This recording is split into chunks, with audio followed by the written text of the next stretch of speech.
And joining us now here today, we're learning more about Earth Optics. Their CEO, Lars Dierud, is with us. And Lars, it's great to talk with you again. I hope you're doing well.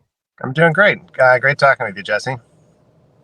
Well, first off, for folks who may not be familiar, who exactly is Earth Optics? What do you guys do? We're a soil mapping company with an emphasis on mapping. So we create a range of data products all the way from soil health, soil fertility to compaction. And one of our more popular products is detailed carbon mapping.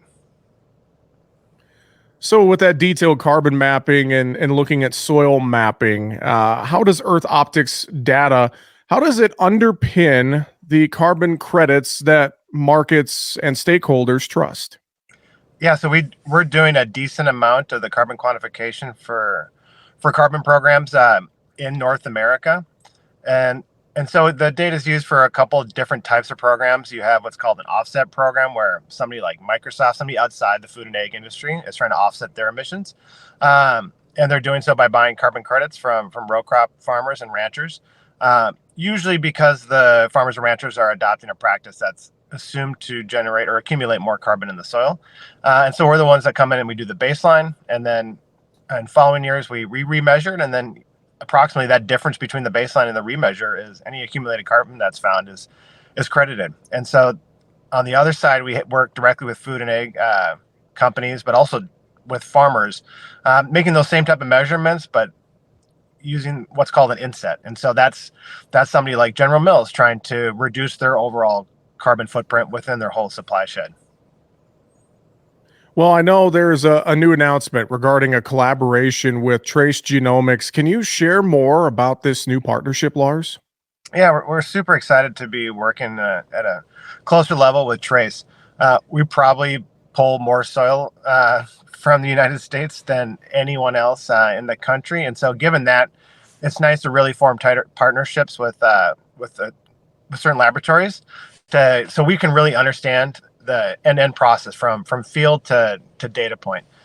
And so Trace really has phenomenal accuracy in general with the measurements they make, especially around carbon. But also it allows us in the future to expand, be able to offer additional soil measurements as well beyond just carbon and fertility measurements. Some of the next generation type of measurements that they're making at Trace around DNA fragment analysis, etc.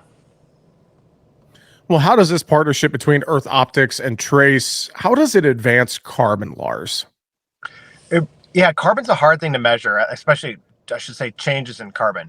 Uh, Even given the most optimistic assumptions about what level of carbon you can accumulate in the soil, you're talking about, average levels of carbon concentration, and Midwestern soils may sit around 3% of the soil is carbon, so around 6% organic material, uh, and really people are looking to maybe increase the carbon content of soil around about a ton per year per acre.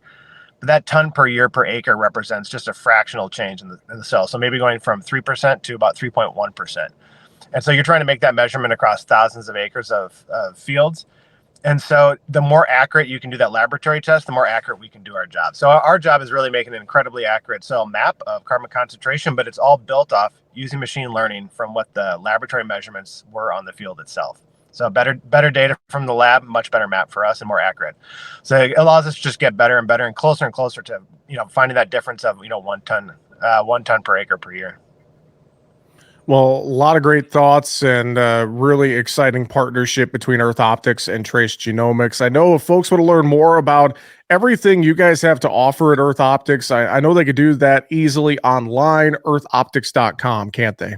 Absolutely. Yeah, go to our webpage, follow us on Instagram, and check out LinkedIn.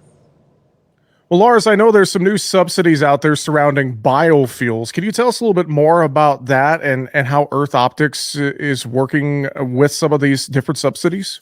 Yeah, absolutely. So there are new subsidies, new price points set for low carbon intensity corn production that's feeding sustainable aviation fuel and other ethanol and biofuels. And so really what's needed is to actually get a range of data sets, including soil carbon measurements, to access those subsidies. So we're really excited about that new price point that's being set for all these fuels via corn production. So happy to talk with anybody who's interested in learning more. Fantastic. Lars, before we let you go, anything final you would share or reiterate for folks today about the work you guys are doing with Earth Optics? Yeah, I mean, I think we're just generally very optimistic about the value of this kind of measurement for farmers. USDA is pumping nearly $3 billion into their climate smart commodity programs over the next 5 years. And so these are efforts run by over 90 different primes. We're working with a number of those projects, doing the measurements and quantification.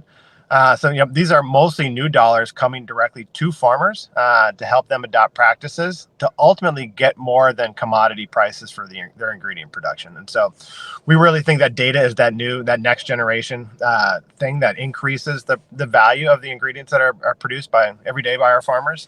And so it's our job to go create that data set, but it's really the farmers and ultimately the consumers that are looking to pay a higher premium for products that were generated in a way that brings carbon out of the atmosphere and puts it back in the soil. Well, great thoughts with that. Lars Dyrud, CEO of Earth Optics. Lars, thanks so much for joining us today. We appreciate it. Awesome. Thanks so much, Jesse.